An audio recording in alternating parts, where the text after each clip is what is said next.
हमने कल एक नया अध्याय आरंभ किया था, बेरोज़गारी की समस्या। हमने ये जाना था कि बेरोज़गारी क्या होती है। मैंने इस बारे में आपसे भली भांति चर्चा की कि बेरोज़गारी का तात्पर्य सिर्फ यही नहीं है कि आपके पास सक्षम होने के बावजूद भी, काबिल होने के बावजूद भी आपके पास रोज़गार ना हो। बेरोज़गारी तो उसे भी कहेंगे जहाँ पर आपकी जो काबिलियत है, आपकी जो क्वालिफ़िकेशन है, उसके अनुरूप एक्सक्यूज़ मी, उसके अनुरूप आपके पास कार्य ना हो। मैंने आपको उदाहरण भी दिया था कि ऐसे अनेकानेक बार समाचार पत्र पत्रिकाओं में इस तरह की खबरें छपती आती हैं कि जहां पियोन की पोस्ट निकली है, चपरासी की पोस्ट निकली है, जिसके लिए मिनिमम क्वालिफ़िकेशन बहुत कम होती है, और लेकिन उसको अप्लाई करने वाले क्योंकि रोज़गार उपलब्ध नहीं है और अपना जीविका उपार्जन प्राप्त करने के लिए MBA किए हुए, PhD किए लोग भी पियोन की पोस्ट के लिए अप्लाई करते हैं। तो ये भी बेरोज़गारी की श्रेणी में आएगा।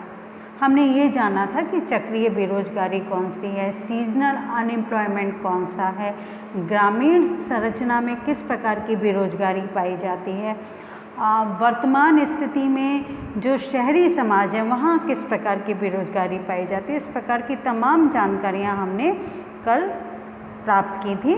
आज हम जानेंगे बेरोज़गारी के प्रमुख तत्व कौन से हैं। मैं हमेशा से आपसे ये बात कहती आई हूँ, आज फिर दोहरा रही हूँ और शायद फिर कल दोहराऊँ और उसके बाद भी दोहराऊँ।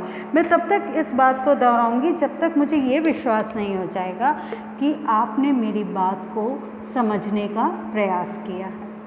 मैंने जैसा कि कहा था कि मुझे लगभग 22-24 साल हो गए पढ़ाते हुए।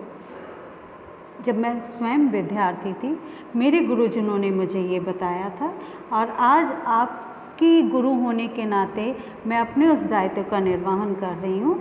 अगर हमें अच्छे अंक प्राप्त करने हैं तो उसके लिए हमें किसी एक पर्टिकुलर पैटर्न को अपनाना पड़ता है। अभी तो आपके इस माध्यम से, ये ऑनलाइन माध्यम है, उस माध्यम से आपकी कक्षाएं हो रही हैं, परंतु जब सामान्य रूप से कक्षाएं आरंभ हो जाएंगी या पिछले वर्ष जब सामान्य रूप से, प्रथम वर्ष में मैंने आप लोगों को पढ़ाया था, तो जब सामान्य रूप से तब कक्षाएं हम लेते थे तो तब भी मैं आपसे बात कहती थी कि कक्षा में पढ़ने का तरीका ये है कि अमूमन मैं आपको आपकी कक्षा से पूर्व ही ये बता देती हूँ कि कल हम कौन सा विषय पढ़ेंगे, और अगर हमने कोई नवीन विषय आरंभ किया है तो स्वाभाविक तौर पर उस विषय को, उस टॉपिक को, उस अध्याय को पूरा होने में 7 से 8 कक्षाएं तो चाहिए ही होती हैं। ठीक है, तो उस अध्याय को पढ़ने से पहले मैं हमेशा आपसे अनुरोध करती हूँ कि जो आपके पास स्टडी मटेरियल अवेलेबल है उसे आप सिर्फ सरसरी निगाह से पढ़ लें। मैंने ये नहीं कहा कि आप समझें, उसे आप सिर्फ सरसरी निगाह से एक कहानी के तौर पर ही आप पढ़ लें। फिर उसका जब आप क्लास में आएंगे, कक्षा में आएंगे, तो जब मैं आपको पढ़ाऊँगी तो आपको कुछ चिर परिचित से सुने हुए शब्द लगेंगे। फिर कक्षा की समाप्ति के बाद जो आपके पास उपलब्ध सामग्री है, अध्ययन सामग्री है, उसे पुनः पढ़ लें। ठीक है, यहाँ तक हो गया। फिर उसके पश्चात उस उपलब्ध सामग्री को आपने पढ़ा, अब आपको थोड़ा सा ज़्यादा समझ में आएगा। फिर आप जब कक्षा में आएंगे तो पुनः उस जो आपको पढ़ाया गया उसके बारे में हम चर्चा करते ही हैं। तो आप यकीन जानिए कि आपको कभी रटने की आवश्यकता नहीं पड़ेगी। इस क्रिया के द्वारा, इस प्रोसेस के द्वारा आप जो भी कॉन्सेप्ट आपको पढ़ाया जाता है वो बहुत सहजता से समझ पाएंगे। और अब तो ये और आसान हो गया है कि आपके पास किसी भी विषय का, किसी भी अध्याय का रिकॉर्डेड वीडियो है, तो आप जब मर्जी आए उसे सुन सकते हैं। किसी भी चीज़ को आप देखिए, याद कीजिए, आप कोई फिल्मी गाना गुनगुनाते हैं, एक बार में याद कभी भी नहीं होता। जब आप लगातार उसे गुनगुनाते, 1 बार, 2 बार, 3 बार गुनगुनाते, कैसे सुनते हैं लगातार, जब उसे आपका कोई फेवरेट गाना है, आप 10-15 बार जब सुन लेते हैं तो आपको याद हो जाता है ना, आपको रटने की आवश्यकता पड़ी क्या? नहीं। उसी प्रकार से ये आपका जो पढ़ने का विषय है, इसे जब तक आप अपना पैशन नहीं बनाएंगे, जब तक इसे आप अपने जुनून में शामिल नहीं करेंगे, अगर आप इसे बोझ की तरह से लेंगे, अगर आप सिर्फ इस रूप में लेंगे कि इसको पढ़ के मुझे अपनी कक्षा को येन केन प्रकारेण इस कक्षा से पार पाना है, अपने एग्ज़ाम को क्लियर करना है, तो बच्चों बिल्कुल भी अच्छा नहीं लगेगा, ना मन को अच्छा लगेगा, ना मस्तिष्क को अच्छा लगेगा और अच्छे अंक आने की संभावना भी बहुत कम हो जाती है। परंतु इसे अगर आप अपना पैशन बनाएंगे, बहुत मन लगा के चलते फिरते भी, मैं कभी नहीं कह रही कि टेबल पे वीडियो को लेके बैठें, आप अपने पॉकेट में अपने मोबाइल को रखें और ईयरफोन लगाएं, जिससे से आप ईयरफोन लगा के गाने सुनते हैं, है ना, उसी प्रकार से इसे सुने। एक बार सुनेंगे बिल्कुल रोचक नहीं लगेगा, बिल्कुल समझ में नहीं आएगा, दूसरी बार सुनेंगे थोड़ा सा समझ में आएगा, तीसरी बार सुनेंगे तो और समझ में आएगा, चौथी बार सुनेंगे तो बहुत कुछ समझ में आएगा, पांचवी बार सुनते सुनते तो सारा याद हो जाएगा, अलग से रटने की आवश्यकता नहीं पड़ेगी। तो आशा करती हूँ मेरी इस बात को आप समझने की चेष्टा करेंगे, जो मैंने आपसे कहने का प्रयास किया है। आप भी जानते हैं मेरा सिर्फ एक लालच है, एक स्वार्थ है, और वो स्वार्थ ये है कि मैं जिन भी विद्यार्थियों से जुड़ी हुई हूँ, जो भी विद्यार्थी मेरे विषय को पढ़ रहे हैं, वो मेरे विषय में बहुत अच्छे अंक लेकर आए। इसका तात्पर्य कदापि नहीं है कि आपके पास जो दूसरे विषय हैं, हिंदी साहित्य है, इतिहास है, अर्थशास्त्र है, अंग्रेजी साहित्य है, उसमें आप कम नंबर लेकर आए, उस पर भी बहुत अच्छे नंबर लेकर आए और आप अपने जीवन में उत्तरोत्तर प्रगति करते हुए चले जाएं। बच्चों, आपको ये समझना होगा, हमारी सबसे बड़ी ताकत, हमारी मतलब गुरु की, टीचर की सबसे बड़ी ताकत उनके बच्चे हैं। बच्चे यानी कि आप जैसे जैसे प्रगति करेंगे, हम अपने आप ही बहुत अपने आप को धनाढ्य समझने लगेंगे, क्योंकि हमारी निधि का मतलब आप सभी जानते हैं, हमारी निधि आप हैं। तो इस विश्वास के साथ, इस शुभकामना के साथ कि आप मन लगा के पढ़ेंगे, आज हम अपना अध्याय शुरू करते हैं और बेरोजगारी के तत्वों की बात करते हैं। तो पहला तत्व है इच्छा शक्ति, किसी व्यक्ति के कार्य करने की चाहत। बेरोजगारी का तत्व है कि कोई व्यक्ति काम करना चाहता है परंतु उसके पास काम नहीं है। दूसरा क्या है? शारीरिक मानसिक योग्यता, कि किसी दिए हुए कार्य को संपादित करने के शारीरिक एवं मानसिक गुण उस व्यक्ति के पास हैं। इन गुणों का अभाव उस व्यक्ति के पास नहीं है। वो व्यक्ति उस कार्य को पूर्ण करने की इच्छा है, परंतु कई बार ऐसी स्थिति है कि योग्यता नहीं है, तब भी हम उसे बेरोजगार नहीं कह सकते। जैसे शारीरिक मानसिक रूप से पूर्ण विकलांग, दीर्घावधि की असाध्य बीमारी, अति वृद्ध तथा मानसिक रूप से स्थायी विक्षिप्त भी बेरोजगारी की श्रेणी में सम्मिलित नहीं किए जा सकते। पहली चीज़, जिसके पास इच्छा शक्ति है, किसी व्यक्ति को कार्य करने की इच्छा है, उसके अंदर प्रबल भाव है कि उसे कोई कार्य मिले, वो कार्य मिले जिससे वो अर्थ अर्जन कर सके, धन संपदा कमा सके, अपना जीविका उपार्जन कर सके, परंतु उससे वो कार्य ना मिल पाए तो वो चीज़ क्या होगी, वो तत्व, वो संपूर्ण परिस्थिति किस अवधारणा के अंतर्गत आएगी? बेरोजगारी के अंतर्गत। परंतु अगर व्यक्ति शारीरिक और मानसिक तौर पे योग्य है, बावजूद उसके उसे रोजगार नहीं मिलता, तो वो बेरोजगारी की परिधि में आएगा। परंतु अगर वो मानसिक तौर पे सक्षम नहीं है, जिसे हम फिजिकली चैलेंज्ड या मेंटली चैलेंज्ड व्यक्ति कहते हैं, या फिर जो वृद्धजन हैं या जिनको असाध्य रोग है, ऐसे व्यक्ति रोजगार विहीन होंगे स्वाभाविक तौर पर। कि कोई व्यक्ति अगर ऐसी स्थिति में है कि वो बिस्तर से उठ चल फिर नहीं सकता, तो कैसे कोई ऐसा कार्य कर पाएगा जिससे वो अर्थ अर्जन कर सके। तो ऐसे व्यक्तियों को जो किसी भी रूप में शारीरिक मानसिक तौर पे सक्षम नहीं हैं, ऐसे व्यक्ति अगर कोई कार्य नहीं कर रहे हैं तो वो बेरोजगारी की श्रेणी में नहीं आएंगे। ठीक है। अब उसके बाद जो हम तीसरा तत्व देखते हैं बेरोजगारी का, वांछित प्रभाव। कि केवल मात्र इच्छा शक्ति तथा शारीरिक एवं मानसिक योग्यता को धारण करने के बावजूद भी वांछित कार्य का नहीं मिलना बेरोजगारी के अंतर्गत सम्मिलित नहीं किया जा सकता। शारीरिक एवं मानसिक क्षमता के अनुकूल प्रयास करने के उपरांत भी जब किसी व्यक्ति को कार्य नहीं मिले तभी उसे बेरोजगार कहा जा सकता है, अन्यथा वो बेरोजगारी की श्रेणी में नहीं आएगा। अब जैसे सिर्फ मेरी इच्छा ये है कि मैं 1 महीने में 1 लाख रुपए अर्जित करूं और मैं एमए हूँ, पोस्ट ग्रेजुएशन कर रखा है, सिर्फ पोस्ट ग्रेजुएशन कर रखा है। अब मेरी तो इतनी प्रबल इच्छा है, पर क्या एमए होने के बावजूद भी क्या मुझे ऐसा रोजगार मिल सकता है जहाँ मैं इतना धन अर्जित कर सकूँ? हमारी इच्छाएं तो आकाश को छूने वाली भी हो सकती हैं, परंतु क्या मेरी योग्यता उस लायक है? तो अगर मैं उस लायक योग्य नहीं हूँ तो मेरी प्रबल इच्छा ही एकमात्र पैरामीटर नहीं हो सकती और ऐसी स्थिति में उस व्यक्ति को बेरोजगारी की श्रेणी में सम्मिलित नहीं किया जाएगा।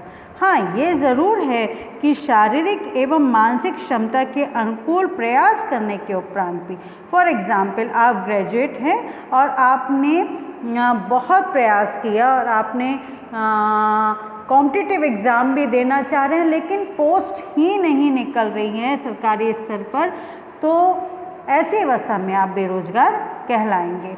अब इसका जो चौथा तत्व है बेरोजगारी का वह है आर्थिक ध्येय। आर्थिक ध्येय के भीतर क्या आता है?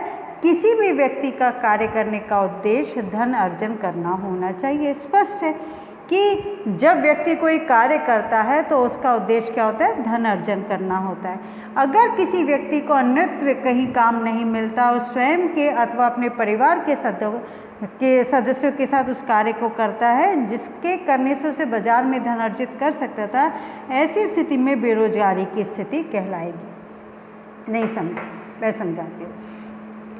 मान लीजिए आप के घर में लघु उद्योग है। अब उस लघु उद्योग में आप काम कर रहे हैं, परंतु आप उस काम के बदले धन अर्जित नहीं कर रहे हैं, आप अपने परिवार का सहयोग मात्र कर रहे हैं, तो ऐसी स्थिति में आप बेरोजगार ही कहलाएंगे। अब आते हम योग्यता अनुसार कार्य। ये मैंने कल की कक्षा में भी बताया था कि आपकी इच्छा शक्ति, शारीरिक मानसिक योग्यता के साथ साथ वांछित प्रयास भी जो किसी पोस्ट के लिए आवश्यक है वो प्रयास भी किए गए हों और उसका उद्देश्य धन कमाना हो, परंतु इन समस्त गुणों के उपरांत भी व्यक्ति अपने योग्यता के अनुरूप पद को ना पाकर निम्न श्रेणी के पद पर जाकर धन अर्जित करे, तो उस व्यक्ति को जो आंशिक रोजगार प्राप्त करना ही कहलाया जाएगा। जैसे मैंने कल जब बेरोजगारी के प्रकार बताए थे तो उसमें आपको ये उदाहरण भी बताया था कि आप यूजीसी, स्लेट, नेट क्लियर हैं और उसके बावजूद भी आप एक प्राइमरी स्कूल में टीचिंग का काम कर रहे हैं, पढ़ाने का काम कर रहे हैं, तो उसे आंशिक बेरोजगारी ही कहा जाएगा। अब हम देखते हैं इसको आगे कि इसके संबंध में क्या किसी विद्वान ने कुछ कहा है, किसके संबंध में? बेरोजगारी के तत्वों के संबंध में। तो हम देखते हैं कि प्रोफेसर राजकृष्ण ने बेरोजगारी के 4 प्रमुख आधारों की चर्चा की है। पहला समय, दूसरा आय, तीसरा कार्य करने की इच्छा शक्ति और चौथा उत्पादनशीलता। मैं फिर रिपीट करूं, पहला समय, दूसरा आय, तीसरा कार्य करने की इच्छा शक्ति, चौथा उत्पादनशीलता। इनका मत है किनका? राजकृष्ण का, प्रोफेसर राजकृष्ण का। इनका मत है कि एक व्यक्ति बेरोजगार अथवा आंशिक बेरोजगार तब कहा जाएगा जब वह पूर्ण रोजगार अवधि द्वारा परिभाषित अवधि से कम समय के लिए 1 साल में कम से कम वांछित आय से भी कम कमाता हो तथा वह वर्तमान में जितना कार्य कर रहा है उससे अधिक कार्य करने की इच्छा रखता हो, तब वह व्यक्ति रोजगार प्राप्त व्यक्ति नहीं कहलाएगा। आप इस बात को समझें कि आप 23 या 24 साल के हैं, आपने ग्रेजुएशन कंप्लीट कर लिया है, आप कॉम्पिटिटिव एग्ज़ाम फाइट करना चाह रहे हैं, परंतु आप वो एग्ज़ाम्स नहीं दे पा रहे हैं क्योंकि आपका वो जो सरकारी स्तर पे जो क्रिया या जो प्रोसेस अपनाया जाता है वो अभी पोस्ट नहीं निकली हैं। ऐसी स्थिति में आपकी जो अवस्था है वो बेरोजगारी कहलाएगी। अथवा वो स्थिति जहाँ पर आप सक्षम हैं परंतु आपके अनुरूप आपको कार्य नहीं मिला है ऐसा जिससे आप धन अर्जित करें, आप उससे कम स्तर पे काम कर रहे हैं, तो वो भी बेरोजगारी की स्थिति कहलाएगी। जिस कार्य में व्यक्ति वर्तमान में संलग्न है यदि उसे उस कार्य से हटा दिया जाता है, आप कॉन्ट्रैक्ट बेसिस पे जब लोग काम करते हैं तो जितनी देर उन्होंने काम किया है वो रोज़गार कहलाएंगे। जब उनका कॉन्ट्रैक्ट ख़त्म हो जाता है और उनको रोज़गार से हटा दिया जाता है और ऐसी स्थिति में व्यक्ति क्या कहलाएगा, बेरोजगार कहलाएगा। तो इसका प्रभाव सामान्य उत्पादन पर नहीं पड़ता परंतु इसका ये अर्थ है कि उस व्यक्ति की सीमांत उत्पादकता कुछ भी नहीं है। तो यहाँ हमारे लिए इस बात को समझना बहुत ज़रूरी है कि थॉमस माल्थस ऐसे पहले विद्वान हैं जिन्होंने स्पष्ट रूप में बेरोजगारी को श्रम बाजार की समस्याओं से विभेदीकृत किया है और बेरोजगारी के सिद्धांत का प्रतिपादन किया है। ठीक है, अब हम देखते हैं बेरोजगारी के कारण कौन कौन से कारण हैं। एलियट एवं मेरिल ने अपनी पुस्तक सोशल डिसऑर्गेनाइजेशन में 3 प्रकार के कारणों की चर्चा की है। व्यक्तिगत कारण, अवैयक्तिक कारण और 2 कारणों की चर्चा की है, व्यक्तिगत कारण और अवैयक्तिक कारण। इसमें अलग अलग प्रकारों की चर्चा की है। व्यक्तिगत कारण में उन्होंने कहा कि कुछ ऐसे व्यक्तिगत कारण होते हैं, ऐसे पर्सनल रीजंस होते हैं, जैसे फिज़िकली व्यक्ति सक्षम नहीं है या मेंटली सक्षम नहीं है। आपने देखा होगा कि कुछ जो बच्चे होते हैं वो कुछ डिफॉर्मिटी के कारण फिज़िकली चैलेंज हो जाते हैं या मेंटली चैलेंज होते हैं। तो ऐसे लोग, या फिर लगातार कोई बच्चा बाल्यकाल से बीमार होता है या फिर ऐसी स्थिति कि किसी युवा को कोई ऐसा मानसिक आघात होता है कि वो मानसिक तौर पे बीमार हो जाता है, तो ऐसी स्थिति को बेरोजगारी के व्यक्तिगत कारणों में सम्मिलित किया जाता है। और अवैयक्तिक कारण क्या है? अवैयक्तिक कारण में पहला आता है जनसंख्या वृद्धि। ये स्वाभाविक तौर पे समझने वाला बिंदु है कि किसी भी देश के पास संसाधन बहुत सीमित होते हैं। संसाधन उस गति से नहीं बढ़ते जिस गति से जो जनसंख्या है, विशेषकर हम भारतीय संदर्भ में बात करें तो यहाँ जनसंख्या बहुत तीव्र गति से बढ़ रही है। 2 की 4, 4 की 8, 8 की 16, 16 की 32, है ना, और 32 की 64 इस गति से बढ़ रही है। पर संसाधन इस गति से नहीं बढ़ रहे। संसाधन तो 1, 2, 3, 4 इस गति से बढ़ते हैं। तो वहाँ पर बेरोजगारी स्वभावतः बहुत तेज़ी से बढ़ती है। बेरोजगारी की समस्या हर स्थिति में उत्पन्न होती है। अब इसके बाद हम जानते हैं अवैयक्तिक कारण में दूसरा जलवायु एवं प्राकृतिक आपदाएं। जलवायु एवं प्राकृतिक आपदाओं में क्या होगा, जैसे भारत को कृषि प्रधान देश माना जाता है। यहाँ की लगभग 65 से 70% जनसंख्या कृषि में संलग्न है। अब मान लीजिए बरसात हुई नहीं, अकाल पड़ गया, तो वो जो लोग कृषि में संलग्न हैं वो कहाँ जाएंगे? वो खेती तो कर ही नहीं पा रहे। ऐसी स्थिति में बेरोजगारी की स्थिति उत्पन्न होती है। या फिर इतनी बरसात हुई जैसे बिहार में बहुत बार ये देखने को मिलता है कि बाढ़ से पूरे के पूरे खेत खलिहान, बिहार में नहीं, कुछ हिस्सों में पूरे खेत खलिहान डूब गए हैं। तो ऐसी स्थिति में भी बेरोजगारी की स्थिति उत्पन्न होती है। अभी आपको ध्यान होगा कि राजस्थान में भी और दिल्ली तक पूरी एक टिड्डियों का हमला हुआ। इससे जो कृषक हैं उनको बहुत बड़ा नुकसान होता है। यद्यपि सरकारी स्तर पर इन सारी परेशानियों से निपटने का प्रयास किया जाता है, परंतु ये प्राकृतिक आपदाएं ऐसी हैं कि वहाँ मनुष्य बेबस हो जाता है। फिर भूमि का सीमित आकार होना। देखिए, जब जनसंख्या बढ़ेगी तो भूमि अपने आप ही जो जोत की भूमि है, कृषि जोत भूमि है, वो सीमित होती चली जाएगी। और उससे क्या होगा कि एक परिवार का जीवन यापन नहीं हो सकेगा। एक एग्जाम्पल बताती हूँ। मान लीजिए 60 बीघा ज़मीन है, उस 60 बीघा ज़मीन पर एक व्यक्ति के 4 बेटे हैं, तो वो 4 बेटों के हिस्से में 20-20 बीघा ज़मीन आ गई। ठीक है, अब उन 4 बेटों के फिर जो संतानें हुई, 2 बेटे 2 बेटे 2 बेटे इस तरीके से हैं।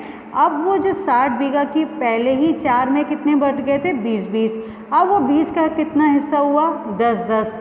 ठीक है, अब 10 बीघा खेत में जो कुछ भी उगाया जा रहा है, क्या उससे जीवन चल सकता है? और विद्रुपता देखिए कि फिर उन जो बच्चे हैं उनके 2 या 3 बच्चे और हो गए, तो पता चला कि आखिर में पीढ़ी दर पीढ़ी ये स्थिति होती है कि लोगों के हिस्से में 1 या 2 बीघा ज़मीन आ रही है, तो उस 1 या 2 बीघा ज़मीन में कभी भी इतना उत्पादन नहीं हो सकता कि आपका पूरा परिवार अपना जीवन यापन कर सके। ये प्रच्छन्न प्रकार की बेकारी कही जाती है। तो ऐसी स्थिति में व्यक्ति को मजबूरन अपनी जगह को छोड़कर कहीं और रोजगार ढूंढने के लिए जाना पड़ता है। एक और कारण है कृषि का पिछड़ापन। देखिए, भारतीय संदर्भ में हमारी बात करें तो जो हमारे सांस्कृतिक मूल्य हैं, आर्थिक सीमाओं के कारण खेतों पे कृषि परंपरागत औजारों यंत्रों की सहायता से यद्यपि की जाती है, परंतु उत्तम किस्म की तकनीक, वैज्ञानिक विधियों से भारतीय किसान अमूमन अपरिचित होते हैं, जिससे कृषि उत्पादनों में वो वांछित वृद्धि नहीं कर पाते हैं। इसके बाद हम देखते हैं दोषयुक्त भूमि व्यवस्था। सैकड़ों वर्षों से दोषयुक्त भूमि व्यवस्था भी चलती आ रही है। वर्तमान समाज में अल्पसंख्यक लोगों के पास जो उपजाऊ युक्त अधिक भूमि है तथा अतिसंख्यक कृषक मजदूर भूमि विहीन हैं, वे बड़े बड़े भूस्वामी वैज्ञानिक पद्धतियों का सहारा लेकर कृषि उत्पादन करते हैं, जिसके कारण कृषि मजदूर बेरोजगारी की समस्या से पीड़ित हो जाते हैं। ठीक है, अब यहाँ पर अल्पसंख्यक का मतलब ये नहीं है माइनॉरिटीज़, कुछ चंद लोगों के पास जो धनाढ्य हैं उनके पास बहुत अधिक भूमि है, परंतु जिनको भूमि की आवश्यकता है, जो कृषि विहीन हैं, उनके पास भूमि नहीं है। ऐसी स्थिति में बेरोजगारी की स्थिति स्वतः ही उत्पन्न होती है, क्योंकि उन्हें मजदूर के तौर पे कार्य करना पड़ता है, और अगर आवश्यकता नहीं होने पर उनको निकाल भी दिया जाता है, तो ये स्थिति भी बेरोजगारी की स्थिति उत्पन्न करती है। इसके बाद हम बात करते हैं अविकसित उद्योग जगत। तो भारत में तीव्र गति से औद्योगिक विकास के लिए भारत यूँ तो दृढ़ संकल्प है, परंतु जनसंख्या जिस गति से बढ़ी है उस गति से उद्योग जगत की प्रगति नहीं हो पाई है, जिससे बढ़ती जनसंख्या के कारण रोजगार के लिए पर्याप्त अवसर सर्जित नहीं हो पाते। ये पुनः पुनः दोहराने वाली बात है, चाहे कृषि व्यवस्था के आधार भूमि पर खड़े होकर हम देखें, चाहे औद्योगिक स्तर की आधार भूमि पर खड़े होकर हम देखें, हमारे साथ सबसे बड़ा कुठाराघात किस बात का है, बढ़ी हुई जनसंख्या का। और उसके बाद हम देखते हैं श्रमिकों में दक्षता का अभाव, कि ये भी एक, क्योंकि अब सबसे बड़ी बात यह है कि स्पेशलाइज्ड लेबर की डिमांड बहुत अधिक बढ़ती जा रही है, और एक आम जो लेबर है, आम श्रमिक है, वो अपने कार्य में प्रशिक्षित नहीं होता। कार्य में जो प्रशिक्षित है उसे रोजगार मिलने में बहुत अधिक कठिनाई नहीं होती। बेरोजगारी की स्थिति उन लोगों के लिए होती है जो अपने कार्य में प्रशिक्षित नहीं हैं। इसके बाद हम 8वां कारण बेरोजगारी का देखते हैं, पारंपरिक मूल्य एवं गतिशीलता का अभाव। भारतीय संस्कृति प्रधानता, स्थानीयता, नातेदारी, भाषा, धन के मूल्यों से गुथे हुए संचरित ताने बाने में बंधी हुई है, क्योंकि भारतीय संस्कृति इससे बाहर निकलना भारतीयों के लिए गंभीर चुनौती है। तो भारतीय ये स्थिति हो जाती है कि कई बार लोग कम में गुजारा कर लेते हैं, टैलेंटेड होने के बावजूद, योग्य होने के बाद भी अपनी योग्यता से कम स्तर पर आके कार्य करने को तैयार हो जाते हैं, लेकिन अपना क्षेत्र, अपने नातेदारी संबंधों को छोड़कर किसी अन्यत्र जगह पर जाना पसंद नहीं करते हैं। फिर औद्योगिक जगत में अभिनव प्रयोग एवं आधुनिक क्रांतिकारी तकनीकी का जो अभाव है वो एक स्थापना है, वो 9वां कारण है। क्योंकि ये मैंने जैसे कि पहले आपको बताया था कि बहुत सारे कामों को जब एक मशीन कर लेती है, बहुत सारे लोगों के कामों को मशीन कर लेती है, तो बेरोजगारी की स्थिति उत्पन्न होगी ही होगी। 10वां कारण है हथकरघा एवं कुटीर उद्योगों का पतन। 11वां कारण है गैर व्यावसायिक शिक्षा।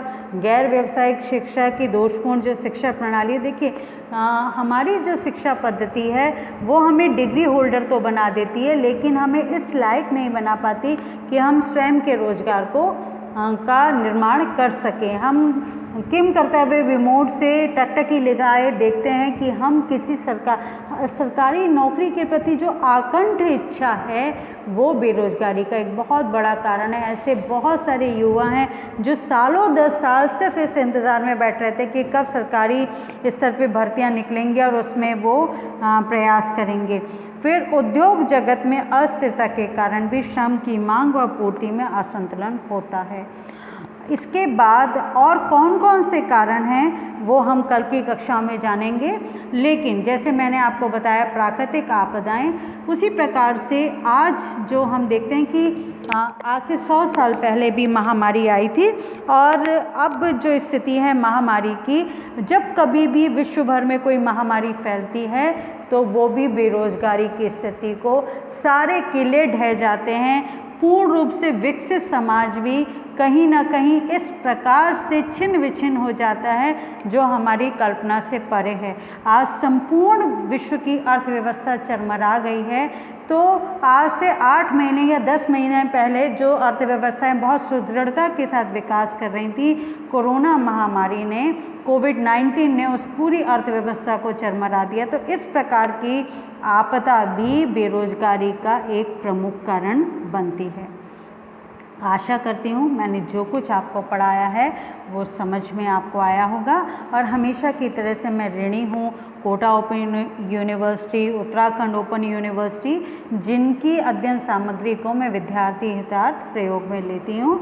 और मैं आशा करती हूँ बच्चों कि आप बहुत मन लगा के पढ़ेंगे। अगर आपको कोई समस्या है बेझिझक आप अपने व्हाट्सएप ग्रुप पे जो भी प्रश्न है वो पूछिए। अगर आप अपने व्हाट्सएप ग्रुप में किसी हिचक के कारण नहीं पूछना चाहते तो आप मुझे पर्सनल मैसेज भी कर सकते हैं, पर मेरी एक आकंठ इच्छा है कि आप पढ़ें और अच्छे अंकों से आप उत्तीर्ण हों। इस आशा के साथ कि किसी भी प्रकार की समस्या पर आप मुझसे संपर्क करेंगे। बहुत बहुत धन्यवाद।